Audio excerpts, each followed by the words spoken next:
próxima ponencia acá en el escenario magistral. La verdad que para mí es un honor enorme poder presentarlo. Él es Miguel San Martín. Él es jefe de ingeniería de la sección de guiado y control del Jet Propulsion Laboratory de la NASA. Miguel fue uno de los responsables del robot Curiosity en su descenso a Marte en el año 2012. La verdad que es Miguel es argentino, estudió en el MIT, y la verdad que es un honor enorme poder tenerlo acá en el escenario. Él ya participó de otras sesiones de Campus Party. Así que, sin mucho más preámbulo, estamos en horario. Les pido un aplauso enorme para Miguel San Martín, gracias. Por favor. Muchas gracias. Muchas gracias, Miguel. Gracias. Éxitos, gracias. Buenas. En primer lugar, gracias a todos por venir. Es realmente un placer para mí y a mi mujer estar acá, nutrirnos de toda esta energía. Realmente es algo muy lindo para nosotros ver cómo la tecnología y la ciencia hoy en día está al alcance de muchas personas y tengo mucha envidia, tengo que decir, porque me gustaría tener 20 años para jugar con todos esos quadrotors y robots que ahora mis neuronas están un poco más sólidas, no me permiten aprender tanto. Les cuento que cuando me invitaron para hacer esta charla tuve un dilema. Hablo un poco, digamos, de lo que hablé en el pasado, de Marte, de las misiones que ya ocurrieron, están en el pasado, que están repiolas, buenísimas, pero ya pasó, y se puede buscar mucho de eso por internet. Así que decidí que le voy a contar la historia de esta misión, que es un estudio para una misión para explorar la superficie de Europa, que es una luna de Júpiter. Les repito, no es una misión, esperamos que el año que viene el Congreso y todo el sistema de Washington en Estados Unidos nos apruebe la misión con NASA y que nos permita hacerla. Pero por ahora estamos haciendo un estudio, somos un equipo ya de como de 100 personas y la otra cosa que les voy a contar, que lo más posible es que no se parezca a nada a lo que les estoy presentando hoy, porque la dinámica del diseño y cómo va progresando, va cambiando permanentemente. Así que cuando vuelva a Los Ángeles, al laboratorio, voy a encontrar que ya cambiaron un montón de cosas. Pero no importa, porque yo creo que con esto se van a dar cuenta cómo es el proceso creativo y cuáles son los desafíos de mandar una misión a la superficie de Europa. Primero hablemos un poco por qué Europa, por qué es la fascinación con Europa. Bueno, la fascinación por Europa es porque es un cuerpo del tamaño de la Luna nuestra, pero está cubierto con hielo y bajo de ese hielo hay una superficie, hay un océano líquido, ¿no es cierto? No solamente es un océano líquido, pero hay más agua líquida en Europa que en toda la Tierra, que es realmente una cosa increíble. Ahora, uno se pregunta cómo se mantiene esa agua en estado líquido cuando el Sol, la acción del Sol, no juega un rol importante porque está a una distancia tan grande que no derrite el agua, las temperaturas son bajísimas. La fuente de energía que hace que esa agua esté líquida son las mareas.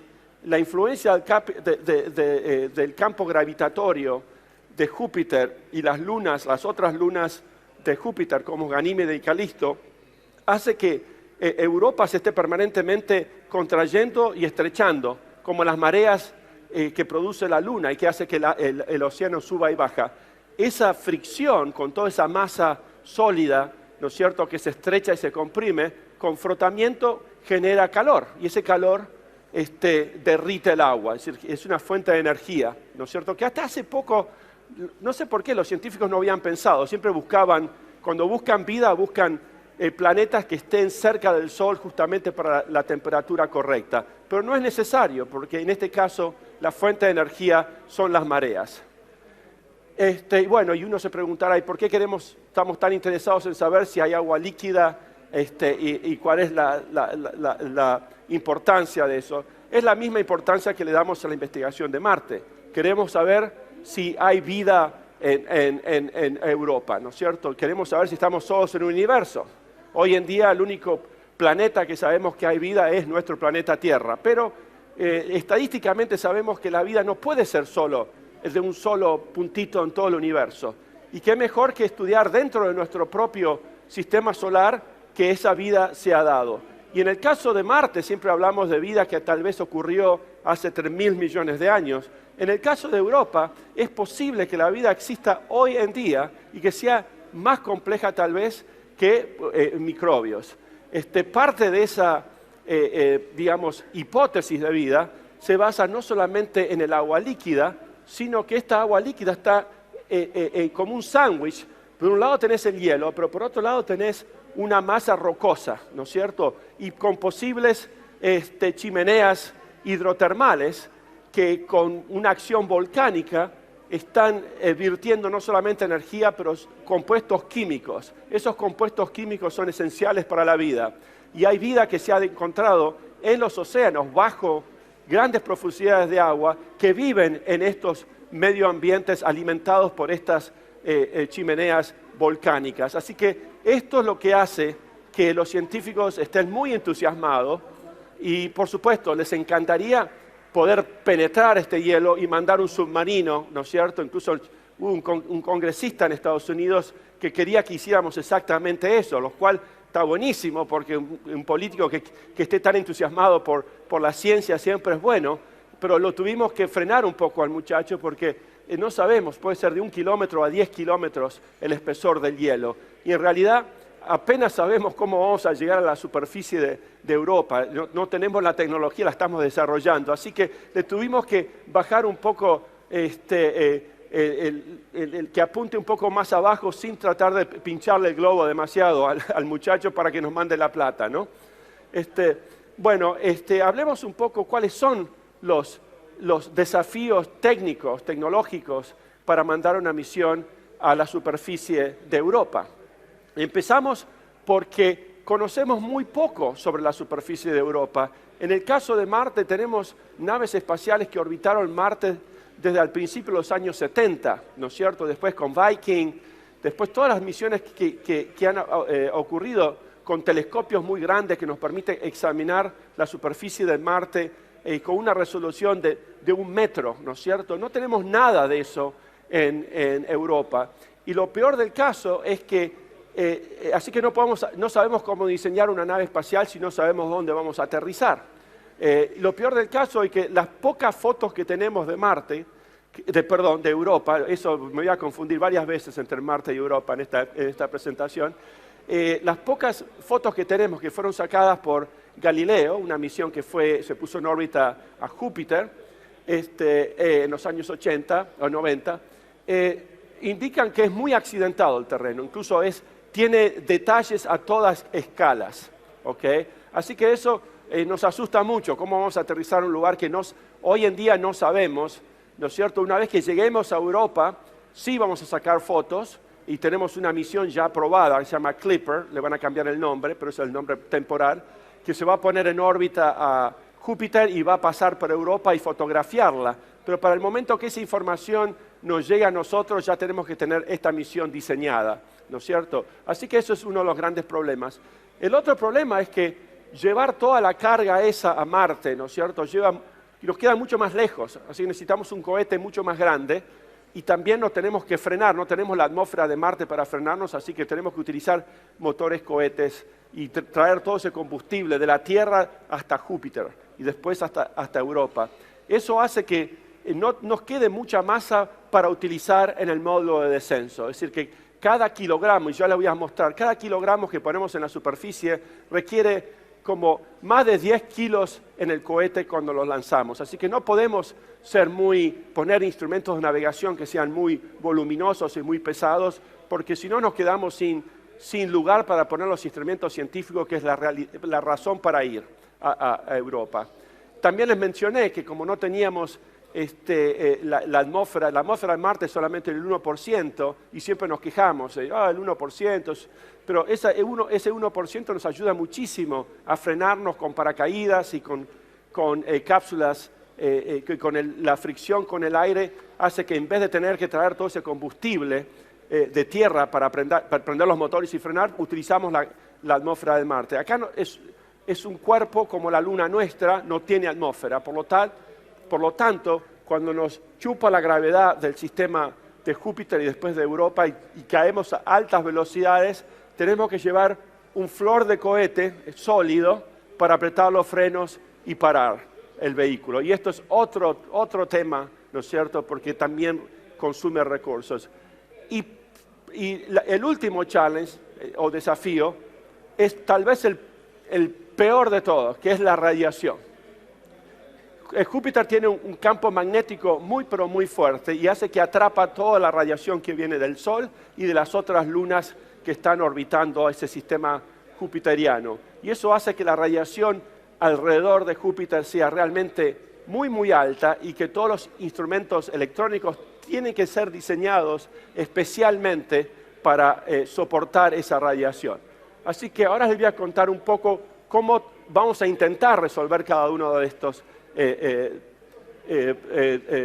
challenges, desafíos. Estos son las fotos que les comentaba que tomó la nave Galileo de la superficie de Europa. Y como pueden ver, están todo tipo de canales. Estos canales creen que es por movimiento del hielo. El hielo se rompe, se quiebra y se vuelve a reformar y crea estas acequias, ¿no es cierto?, que también son muy interesantes porque algunos de estos lugares están cubiertos con un material rojizo que los científicos piensan que puede ser compuestos orgánicos de los bichitos que están abajo en el agua, que se cuelan y salen a la superficie como si fuera un geyser, ¿no es cierto? Así que aterrizar cerca de uno de ellos y tomar una muestra y analizarlo sería el propósito de la misión.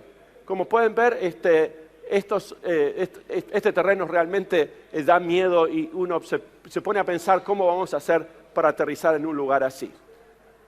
Este es otro de los teorías que los científicos tienen, se llaman penetentes, ocurren en lugares que son fríos, obviamente, secos y de poca atmósfera, es decir, todas las condiciones que ocurrirían en Europa. Estos son, no me acuerdo en qué lugar geográfico en la Tierra, pero hay un fenómeno que hace que se formen estos como estalactitas de abajo para arriba, y creen que es posible que nos tengamos que posar sobre un terreno así, lo cual, desde el punto de vista de ingeniería, es una pesadilla, ¿no es cierto? Imagínense cómo uno puede hacer una misión científica si uno puede aterrizar en un lugar así. Nótense que en algunos lugares, por ejemplo aquí, habría un lugar para aterrizar, ¿no es cierto? Así que ese es el reto tecnológico que nos mantiene despiertos de noche.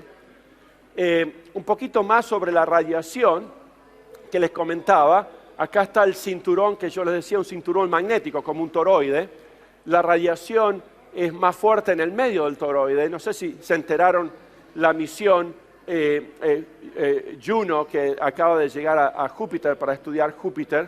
Esa misión tiene los mismos problemas que nosotros, excepto que ellos eligieron una órbita, ¿no es cierto?, que pasa, como ven acá, por el centro de ese, como si fuera un salvavidas. Por lo tanto, minimizan la cantidad de radiación que la nave espacial es sometida en su vuelo orbital. Pero eso es un truco que nosotros nos disponemos porque, ven acá, Europa está en el medio de la radiación, ¿no es cierto? Así que lo que vamos a tener que hacer es hacer un poco más de lo que la nave Juno hizo, que tenía una especie de caja blindada, ¿no? Es un vault de varios centímetros de espesor para mantener la radiación afuera y bajarla de niveles astronómicos de 2 millones de megarads, que le dicen, solamente a 300.000, que igual sigue siendo 10 veces más de la radiación que, por ejemplo, tendríamos que diseñar nuestros sistemas cuando vamos a Marte. Así que ese es el gran problema y en realidad lo resolvemos poniendo estas cajas blindadas, que son muy pesadas, entre paréntesis, y por otro lado también eligiendo órbitas antes de aterrizar, minimizando la cantidad de tiempo que nos zambullimos a la radiación. Esa misión que les comentaba, Clipper, que se va a poner en órbita a Júpiter, va a tener una órbita pero muy elongada, ¿no es cierto? Y va a ser pasadas rasantes de Europa, va a sacar fotos y enseguida se va a salir de la radiación y después va a transmitir toda la información a la Tierra fuera del campo de radiación. Así que se zambulle, son unas fotos y sale de ahí y las manda a la Tierra. Y solamente va a ser, creo que 40 pasadas, así que en un par de años.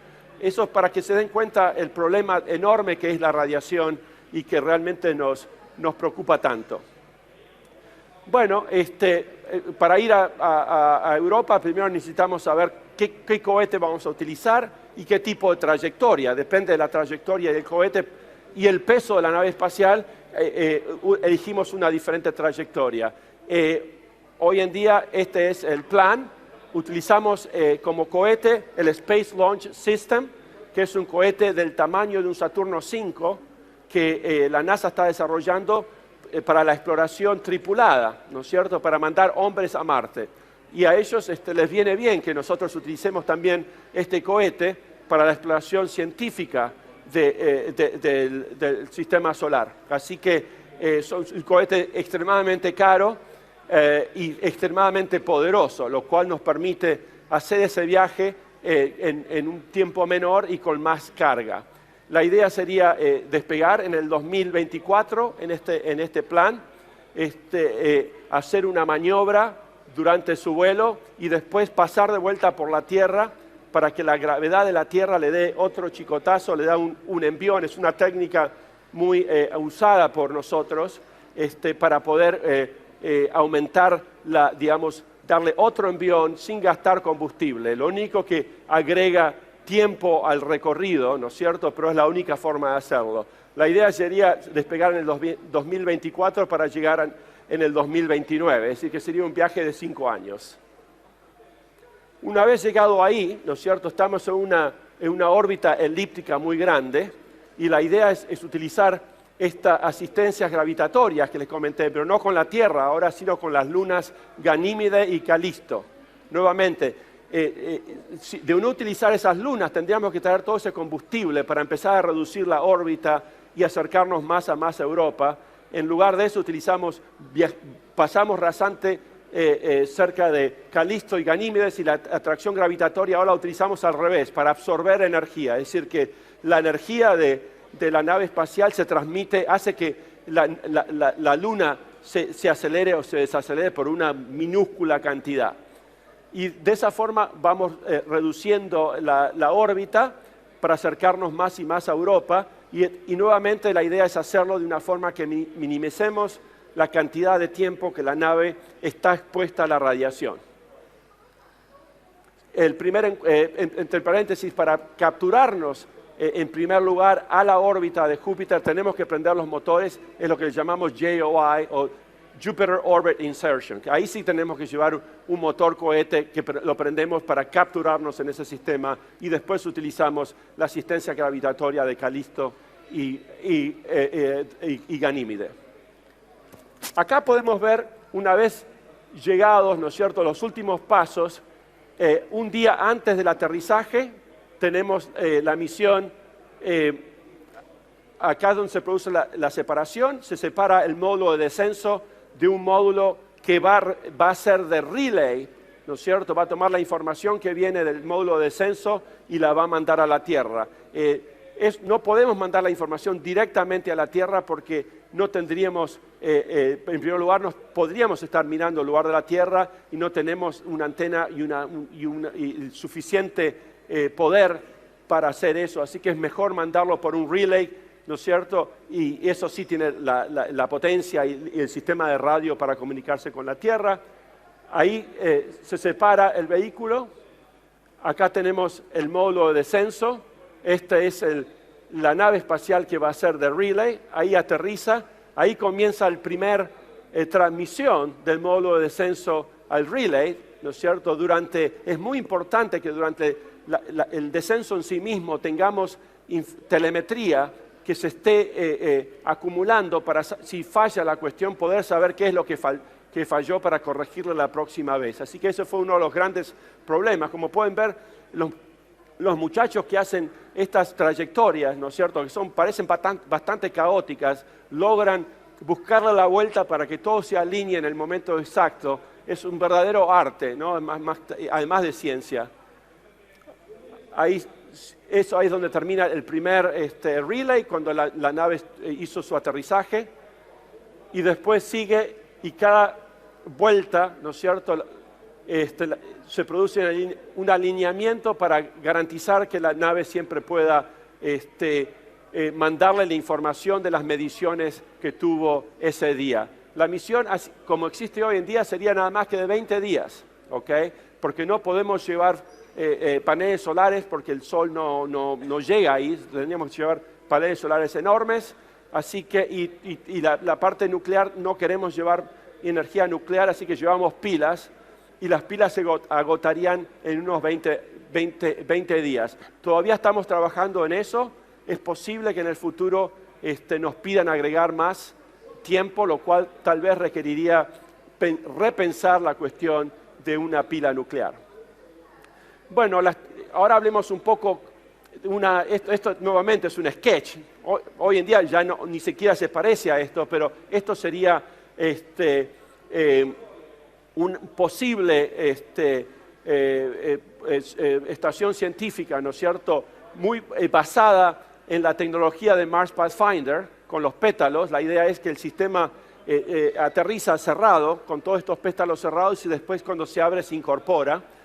Tendría un brazo robótico para tomar las muestras, obviamente tiene cámaras y una antena para comunicarse con la estación de relay, y después tenemos una serie de instrumentos, un micrófono para poder escuchar si hay movimientos sísmicos de las capas de hielo, y después un Raman spectrometer, un gas chromatographer, mass spectrometer, que es para analizar las muestras y ver si son de origen biológico.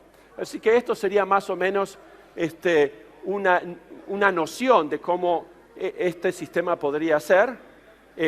Como les comentaba, está basado en el diseño que hicimos para Mars Pathfinder, que tal vez ustedes recuerden en la película Misión Rescate, el Pathfinder salvó la vida de Matt Damon. Nunca nos agradeció el muchacho, pero y bueno, como pueden ver, era uno de los conceptos. La idea también era un poco utilizar la misma técnica de aterrizaje que utilizamos con el Curiosity, donde el módulo de propulsión, el módulo de aterrizaje se suspende con 3 sogas del módulo de propulsión, así lo podemos poner lentamente.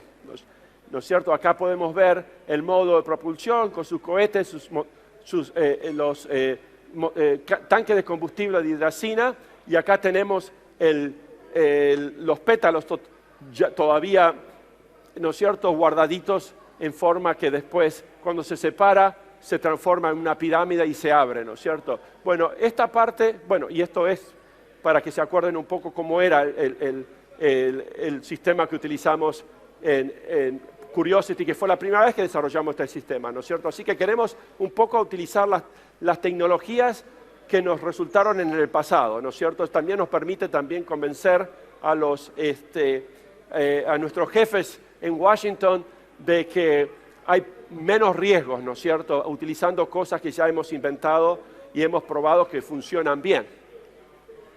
Esto también nocional, para que se dé una idea de los pesos, las masas que estamos hablando acá.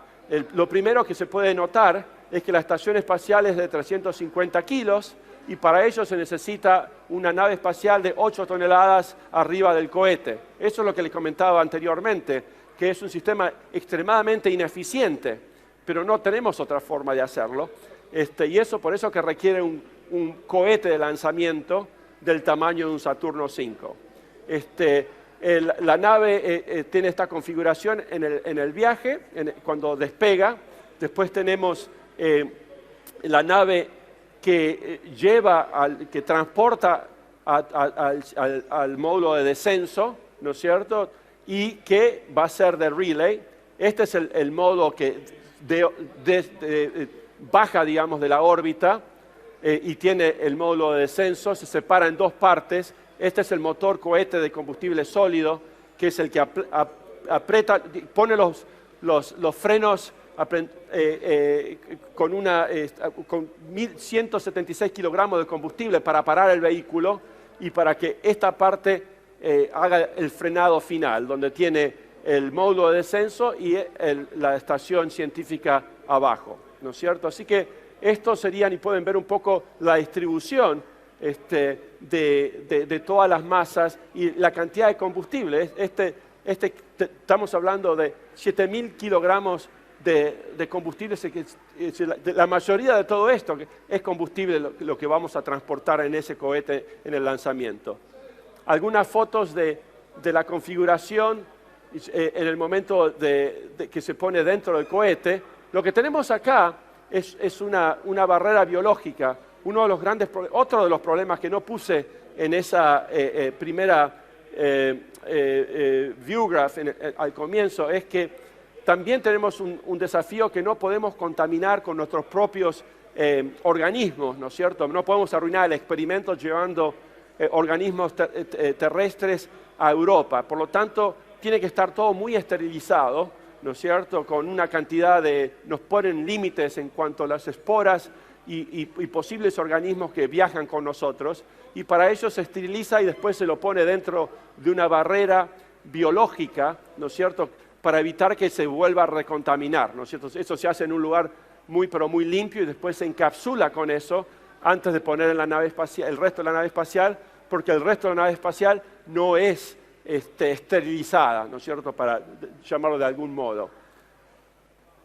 Acá vemos, una vez que despega el vehículo, está en el espacio, se puede eliminar la parte de arriba que es parte de esa barrera biológica. Obviamente necesitamos paneles solares. Esta misión va a ser con paneles solares, que es lo mismo que fue el caso de Juno, que está en este momento en órbita a Júpiter.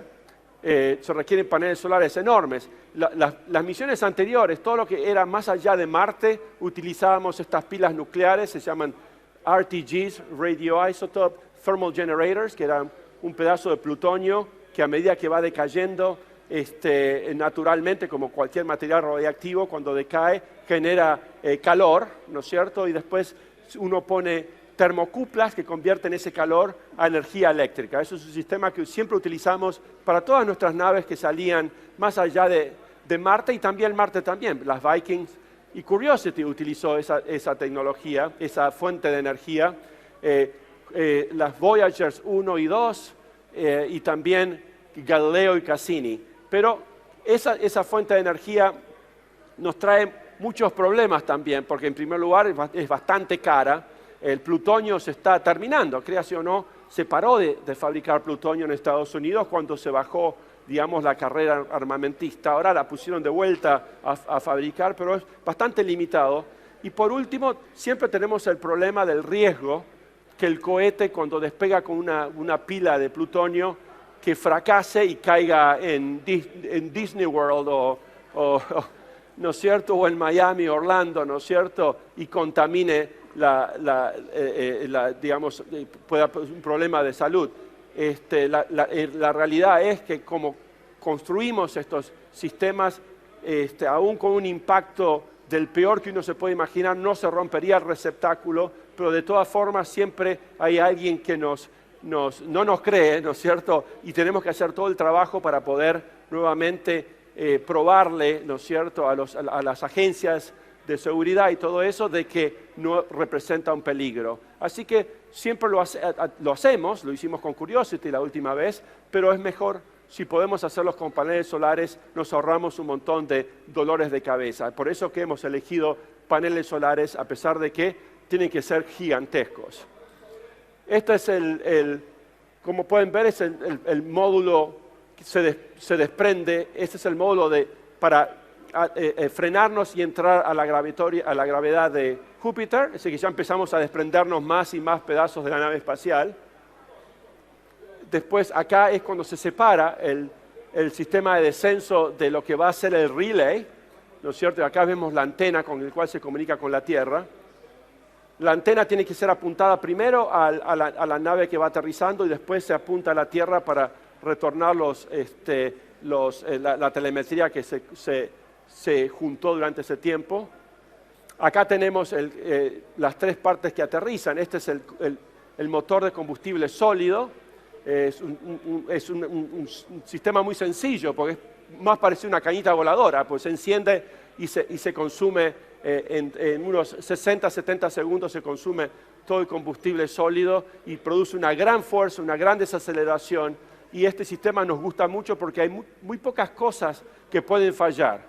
Pero por otro lado tenemos que probar que la radiación no va a afectar a ese combustible y estamos haciendo pruebas hoy en día para poder determinar si ese es el caso. Y si ese es el caso vamos a tener que cambiar tal vez a un sistema de combustible líquido. Pero hoy en día pensamos que esta va a ser la forma del aterrizaje. Y bueno, acá tenemos el módulo de descenso, la estación científica, y este es el módulo de descenso, que es la parte de arriba del Sky Crane. Bueno, cuando el vehículo primero se separa unas 30 horas antes en este diseño, se separa de la nave madre, tal vez que va a ser de Relay.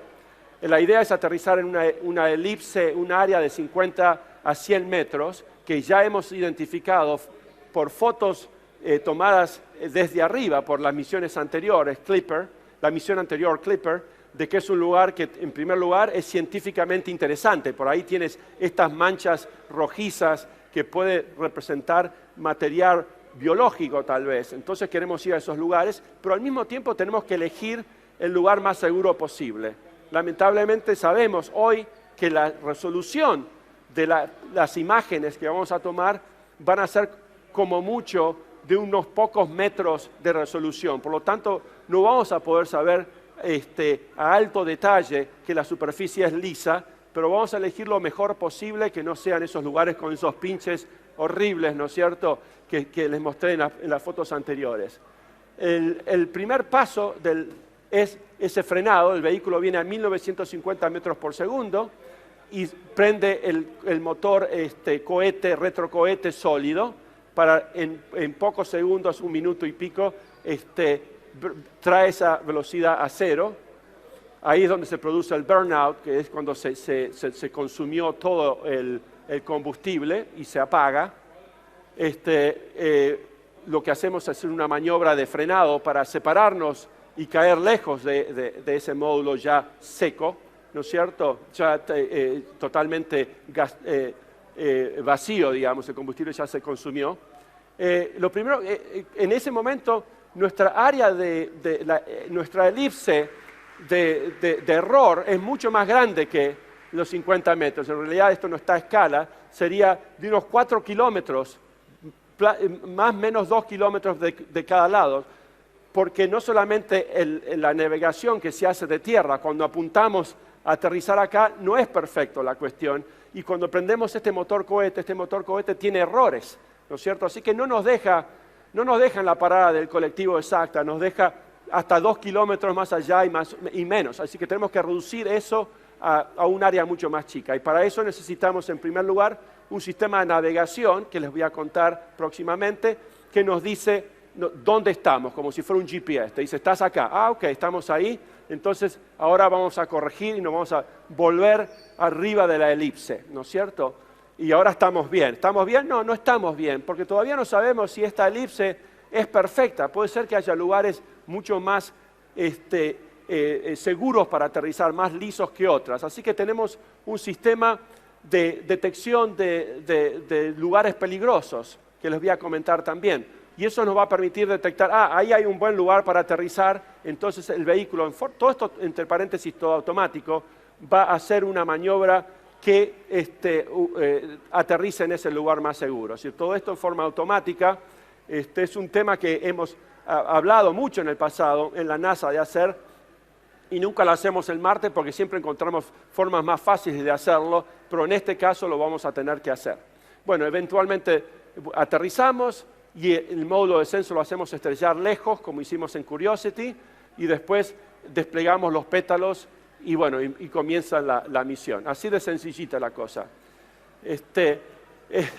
Les comenté el sistema de navegación. El sistema de navegación que estamos desarrollando le llamamos el Intelligent Landing System, que consiste en primer lugar de un sistema que tiene una cámara de fotos que saca fotos de la superficie y tiene a bordo de la nave espacial, a bordo de este sensor, tiene un mapa de Europa. Entonces puede ver la foto y la compara con el mapa, ¿no es cierto? Y haciendo técnicas de computer vision, que muchos de los quadrotors y los robots que tienen ustedes dando vuelta por ahí utilizan ese tipo de tecnología, puede determinar dónde se encuentra.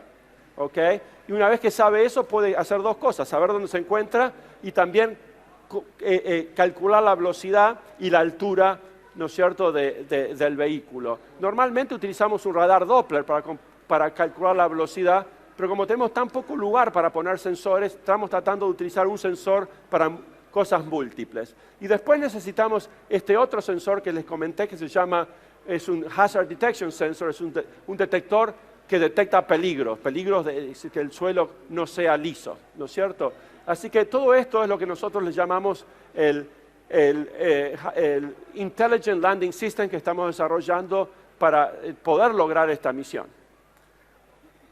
Esta es el Lander Vision System, LVS, le llamamos, que justamente es una tecnología que hace varios años, incluso el precursor de esto lo utilizamos en el descenso de Spirit y Opportunity para otro propósito, pero nuevamente les cuento, saca fotos de la superficie, tiene un mapa y después tiene un hardware, ¿no es cierto?, que es especializado para hacer las computaciones muy intensivas que requiere toda la parte del computer vision, ¿no es cierto?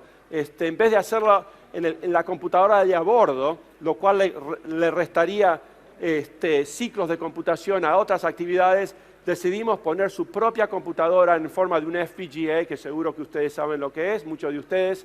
Es una especie es un hardware, pero que uno lo puede programar, ¿no es cierto? Muy parecido a las tarjetas gráficas que procesan las laptops, ¿no es cierto? Y que nos permite hacer juegos de video muy avanzados.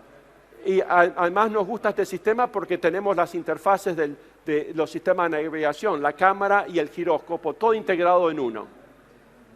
Acá podemos ver fotos de prototipos, ¿no es cierto? Por ahí está el FPGA, además tiene un procesador general basado en un PowerPC, una 750, es una computadora vieja la computadora mía de esta que tengo acá es más poderosa que esa, pero esta se banca la radiación y esta no. Acá vemos algunas pruebas que hicimos de estos sistemas para Marte. LVS es el nombre del sensor, Lander Vision System. La foto de Elvis ahí es porque Elvis. Acá vemos, este es el mapa, esta es la foto de estos puntitos así, es lo que está tratando de buscar que está en el mapa. Acá hicimos otras pruebas con el mismo sistema para ver que lo podíamos hacer en un ambiente más parecido a un deceso en Marte. Esto es acá vemos nuevamente el mapa y acá están las fotos y esos puntitos corresponden unos a los otros. Y bueno, y el sistema procesa en forma automática y determina su posición, la velocidad y la altura del vehículo.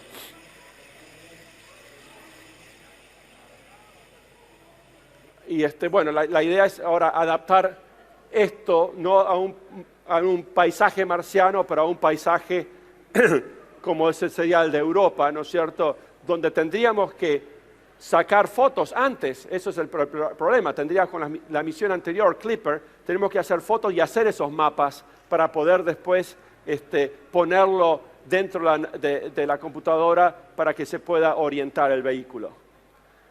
Bueno, ahora volviendo al sistema ahora de determinar lugares seguros para aterrizar, utilicemos más ejemplos de terrenos horribles que podemos encontrar. La técnica que utilizamos es la técnica de láser. Esa es la misma técnica que hoy en día se está desarrollando para los autos autónomos. Es un láser que construye una nube de puntos, ¿no es cierto? Point cloud, que en otras palabras construye una superficie en 3 dimensiones de lo que está viendo. En este caso lo utiliza para navegar y no atropellar a esta persona o pasar por arriba de este objeto. Es una técnica de láser, es muy parecida a cómo funciona un altímetro, excepto que lo está haciendo en múltiples en muchos puntos al mismo tiempo.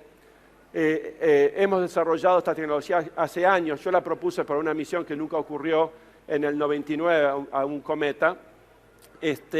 Consiste, bueno, en este caso, la NASA también aprobó un programa que se llama ALHAT para desarrollar estas técnicas y ayudar a los astronautas a buscar un lugar seguro para aterrizar. Por ejemplo, acá pueden ver una superficie con estos diferentes obstáculos y el sistema pinta de rojo aquello que sea peligroso y menos rojo aquello que sea más aceptable. Acá podemos ver también en 3 dimensiones el mismo, y ahora uno puede ver la rebanada, cuando uno lo ve de costadito uno puede ver claramente que el sensor pudo determinar directamente cuál era el relieve de la topografía y de esa forma poder determinar, por ejemplo, que este lugar sería un lugar bueno para aterrizar, no tanto, ¿no es cierto? Y eso es la tecnología que hemos desarrollado a través de los años, que finalmente lo vamos a poder utilizar en Europa, pero obviamente tenemos que adaptarlo a la radiación de Europa y también tenemos que aumentar muchísimo la resolución de esta medición, porque mucho más. Este sistema, por ejemplo, no tendría la performance necesaria para hacerlo. Así que estamos en este momento trabajando con muchas compañías de Estados Unidos y del mundo tratando de buscar la solución al problema, que es realmente pero muy desafiante. Pero no solamente uno se preocupa de, también tener un sensor que busca la superficie la más llana posible, está buenísimo, está genial, pero por lo general nosotros siempre nos gusta diseñar las cosas que sean robustas, como decir, bueno, si eso no falla, tenemos que tener un plan B, ¿no es cierto? El plan B sería el tren de aterrizaje. Bueno, resultó ser de que cuando nos pusimos a estudiar un poco más el sistema del Pathfinder, con los pétalos que se abren, nos dimos cuenta que tal vez para Marte funciona, pero para nosotros, especialmente con el sistema de aterrizaje Skycrane, no necesariamente es el método correcto, ¿no es cierto? Lo bueno que tenía el sistema de pétalos es que aterrizábamos con bolsas de aire, que rodaba, y después se desinflaban las bolsas de aire y los pétalos, cuando se abrían, se incorporaba. Pero ahora que lo estábamos bajando con el Skycrane, con las sogas, no necesariamente tenía sentido. Si el sistema está totalmente alineado, ¿por qué dejarlo rodar? Perder la pose, le decíamos, y después tratar de recuperarla. Mantener la pose que tenías cuando ibas aterrizando, ¿no es cierto? Y acá pueden ver, por ejemplo, algunos casos ridículos de cómo este sistema no funciona o no pinta bueno, ¿no es cierto? Cuando uno lo ve, esto no hubiera podido aterrizar en una situación así. Así que nos juntamos un grupo de ingenieros y empezamos a pensar todo tipo de soluciones. ¿Qué puede ser el tren de aterrizaje que pongamos acá? Sabemos que es un Skycrane, pero ¿cuál sería el mejor sistema de tren de aterrizaje que uno podría poner que nos mejoraría lo más posible de las probabilidades de éxito si el láser falla en encontrar un lugar? Pues es posible que en esa zona no haya ningún lugar bueno para aterrizar, que sea lo suficientemente llano. Así que nos juntamos, me acuerdo que dijimos, todas las ideas son buenas, que nadie podía decir algo que le decía, estás loco, vos, callate. No, ponelo ahí, ¿no es cierto? La idea era buscar formas con todas estas patitas de todos lados, de cuál sería la forma, un tren de aterrizaje que sea lo más robusto posible para un terreno totalmente caótico. Y después de varias semanas de este brainstorm, donde respetábamos la opinión de todos, empezamos a ralliar un poco esas ideas y tratar de filtrarlas a una, y terminamos con esto que le llamamos Cricket, por razones obvias, ¿no es cierto?, que funciona de esta manera. Nuevamente tenemos el Skycrane. Estas patas en realidad están sueltas, ¿okay? No están fijas. Incluso a medida que el sistema está aterrizando, las patas esas se van retrayendo por el peso del vehículo en sí mismo. Cuando todas las patas están sobre la superficie y la panza del vehículo está a una cierta altura, le mandamos un comando y un sistema mecánico solidifica todas esas articulaciones y las congela. ¿no es cierto? Y eso nos permite hacer este tipo de cosas, ¿no es cierto? Ahora una pata puede aterrizar así, el vehículo puede aterrizar así, ¿no es cierto? Y es porque el vehículo, a medida que iba aterrizando, se iba adaptando al terreno, y después, cuando llegaba un momento, se congelaba la configuración con un sistema mecánico que endurecía todas las articulaciones. Así que este es el sistema que empezamos a investigar. Hicimos algunos modelos, acá pueden ver, ¿no es cierto? Todavía no hemos puesto el sistema que solidifica, pero es la parte relativamente sencilla, un resorte con como si fuera un pen, un pedacito de metal que se mete en un agujerito y la solidifica, ¿no es cierto? Esa es la idea básica. Aquí estoy yo jugando le llaman Miguel Jan Lex, porque yo fui el que propuse esto. También le llamamos las piernas adaptables. Así que este es el último, esto completa el diseño nuestro.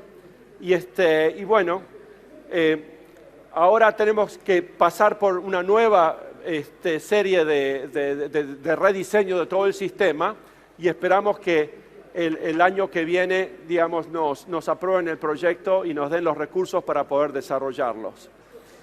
Antes de irme, siempre, como me queda un poco de tiempo libre, voy a volver a mi mundo de Marte, y les voy a mostrar un par de películas, porque siempre son lindas ver cómo funcionan estas cosas cuando funcionan. Así que, en primer lugar, dejamos Europa y nos volvemos a Marte, a Curiosity, en agosto del 2012, cuando el Curiosity aterrizó.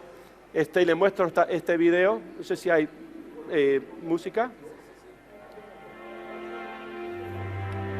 Acá vemos cuando el vehículo ya está suspendido sobre el paracaídas y la cámara está apuntando hacia abajo y filmando su aterrizaje. Lo que vemos ahí es la oscilación del sistema bajo el paracaídas. Ahora les voy a comentar cuando se desprende del paracaídas y comienza el vuelo propulsado.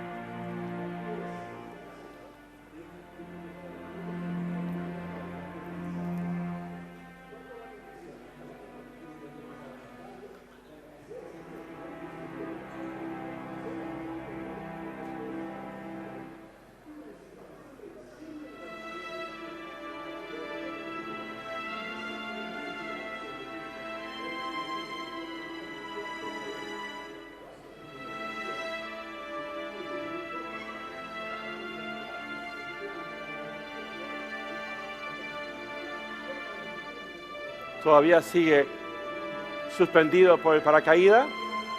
Ahí está, ahí comienza el vuelo propulsado. El vehículo lo primero que hace es una maniobra de evasión para evitar que el paracaídas se le caiga encima.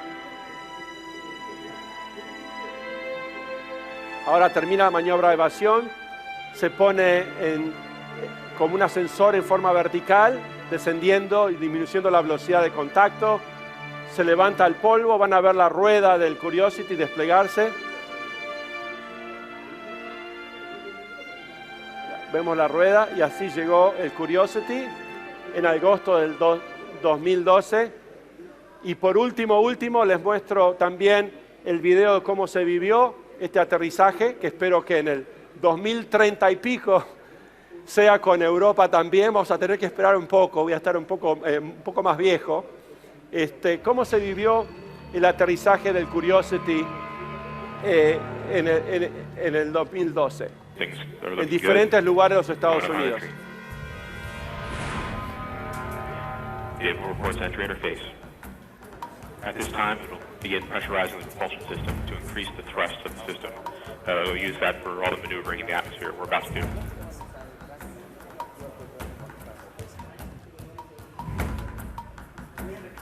We are standing by for guided start of guided entry. We are beginning to feel the atmosphere as we go in here. The vehicle has just reported via tones that it has started guided entry. At this time, the vehicle is beginning to steer its way to the target. We have seen peak deceleration. that is starting its first bank reversal. It is reporting that we are seeing Gs on the order of 11 to 12 Earth Gs. Bank reversal 2 is starting. We are now getting telemetry from Odyssey. We should have parachute deploy around Mach 1.7. The parachute is deployed. We are decelerating. Beach has separated where we found the ground. We're down to 90 meters per second at an altitude of 6.5 kilometers descending. Standing by for batch shell separation.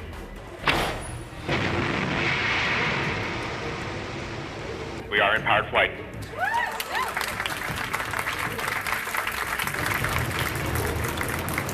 We're at an altitude of 1 kilometer descending.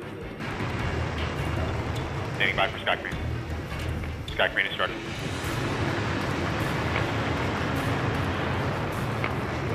Signal to Odyssey, remain strong.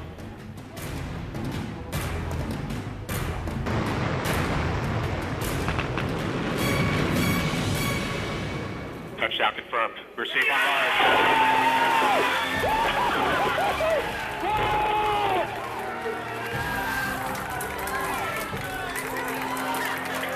Let's see where our curiosity will take us.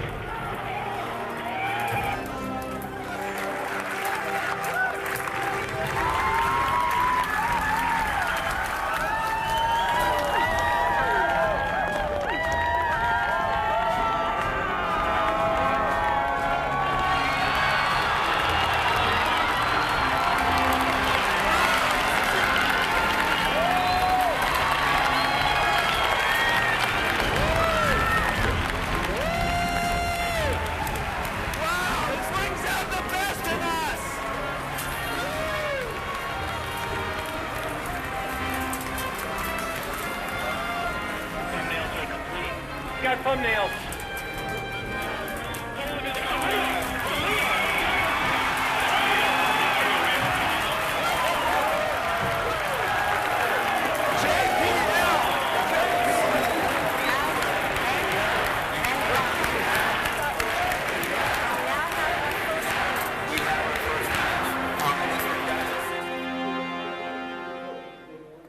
Bueno, gracias.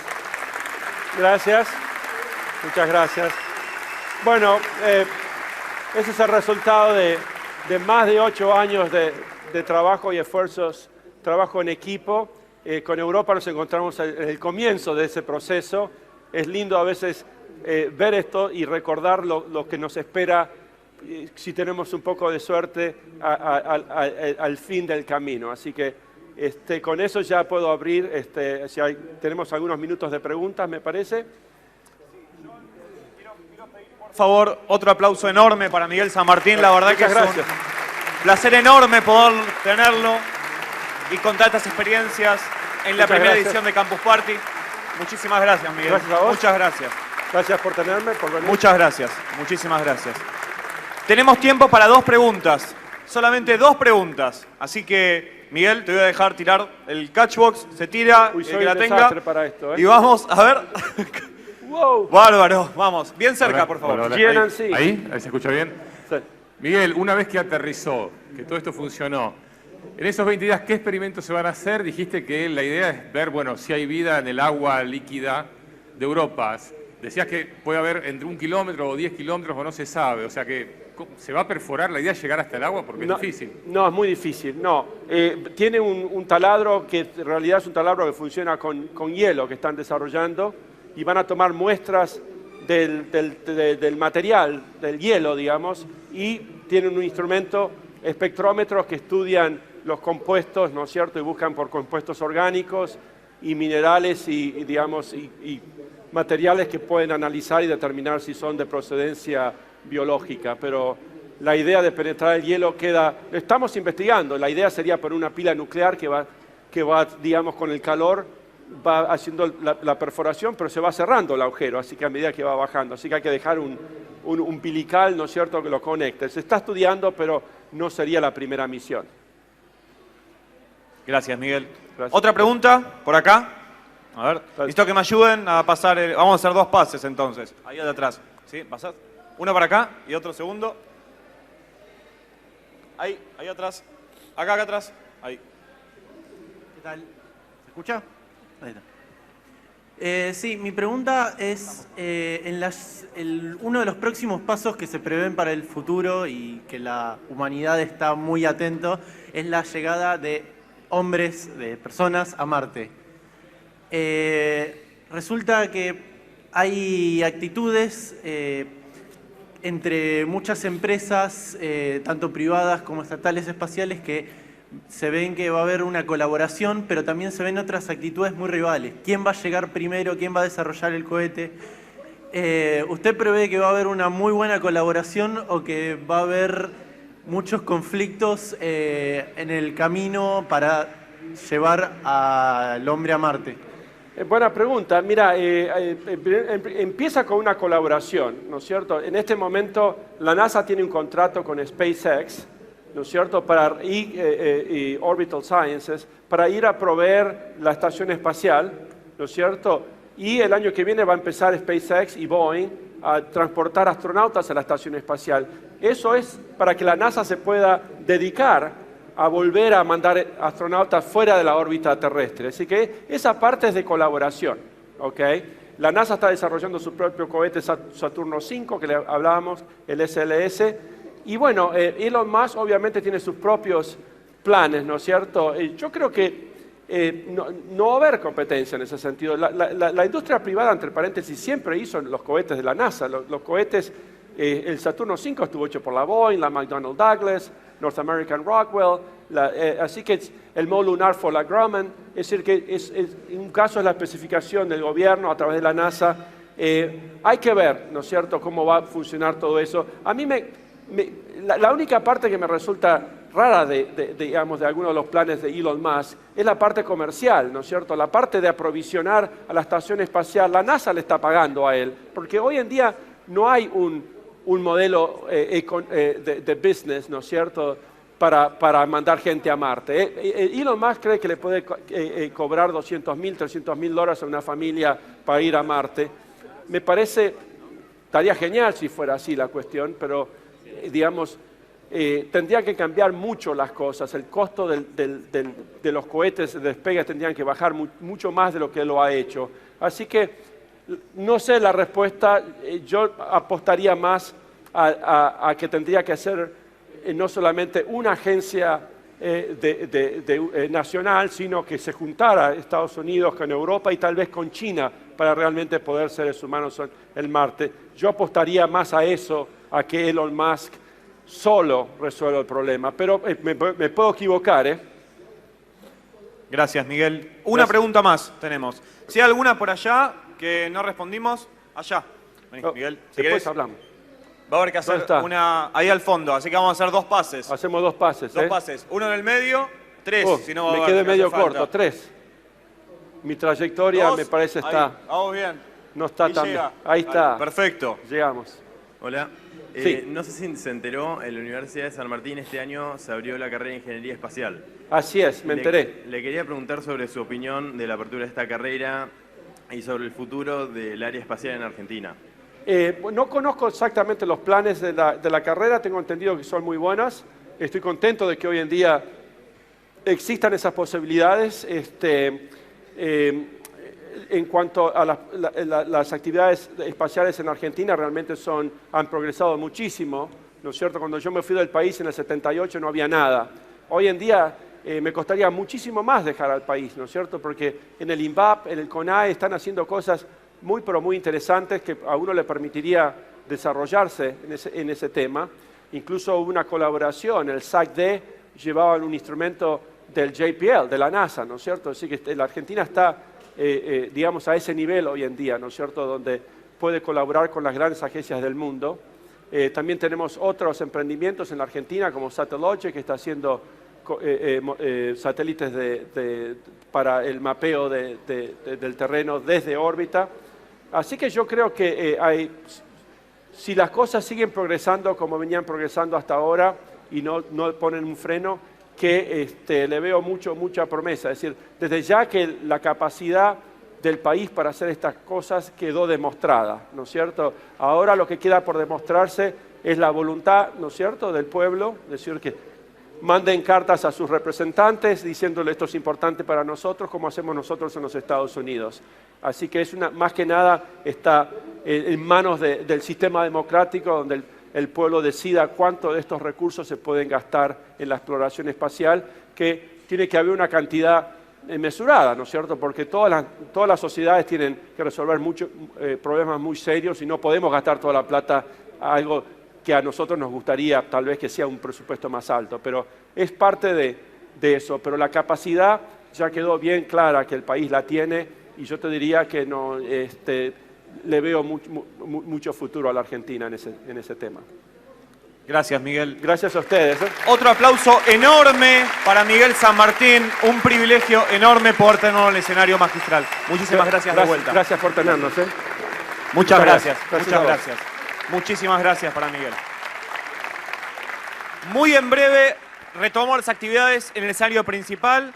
A las 5 de la tarde está la conferencia de Guibert Englivene, el cofundador de Globant, sobre software. Así que les recomiendo muchísimo permanecer alerta. Muy en breve retomamos actividad. Buenas tardes y gracias a todos.